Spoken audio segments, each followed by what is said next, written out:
I'm going to do a new series of videos to show you how to paint up tanks basically to this kind of effect. Very, very, very simple and very easy, and the effect is, I think it looks quite good. So hopefully you'll enjoy it. So it'll be split over a number of weeks. So the first week we'll do the shading, the next week we'll do the highlighting of the Zandri dust layer, which is the tan colour. Then we'll move on to the highlights of the Castellan green, and then we'll do some of the chipping and the wood effects, and then finally we might do that light. So yeah, stay tuned. Thanks. This is just a plain piece that I've just painted up in some basic camouflage colours that I'm going to paint up. So this is a Zandri dust base, and this is a Castellan green. So what I'm going to show you is how I do the shading and a bit of the weathering on the actual model itself. So if you would imagine, this would be that way up, so a lot of the actual weathering from this, like from the rust and the you know the detritus that builds up around the bolts, would actually flow down slightly down here. So what I do now, there's two methods. Okay, first method is just get some pure water, completely pure, nothing in it, and just add a bit going down like so. Okay, and then all you do is get a bit of Agrax Earthshade and just plonk on there where you put the water, a bit more, to show the degradation. Now the reason, so you can see that there we go, it keeps to where you've put the water, and it will blend in nicely with your actual model background. Okay, just lie it flat and then just move it up. Okay, that's the first method.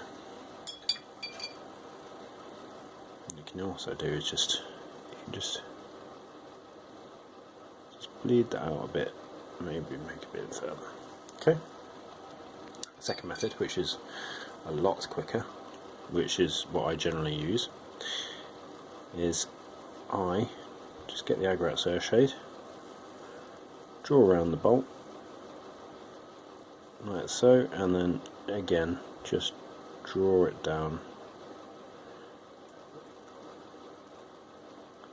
so that you've got a little streak of dirt going from where you want your detritus to start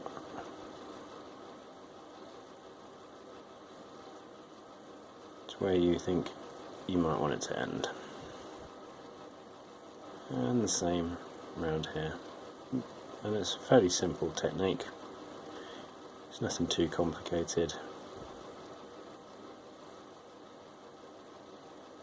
And this is just how I shade my models. Just a nice bit of Agrax Earthshade, like so. Okay, there we go. Simple as that. Now I'll do the rest of this and you can see what it will look like when it's finished. Okay, and there you have it. So the Agrax Earthshade is on and still drying a bit, but you can see some of the streak effects that are appearing here, and you can either go a bit darker or light depending on what you want to do. And this is with water, and some of these over here without, which is a bit fainter. So it depends on the look you're going for. Like I said, this is just a practice. Now what you can also do is also add just a tiny touch of the old Nuln oil. So again, just get it on your brush, and this is for for deeper parts, your recesses, so bits where you think vertigo might build up, so parts like this bit here, where you think it might get a lot of build up, just add a bit of non-oil, and that will just make it look just a tiny bit more realistic for the build-up. Okay, or just at the top of some of these, showing it where the worst is going to build up. Okay, so there you go, fairly simple. So you go from a simple base coat and you can get in a model looking quite effective. So I hope you enjoyed. I'll do some more of these videos. In the next video I'll show you how to highlight it. So again, hope you enjoyed, and yeah, like and subscribe. Thanks, bye.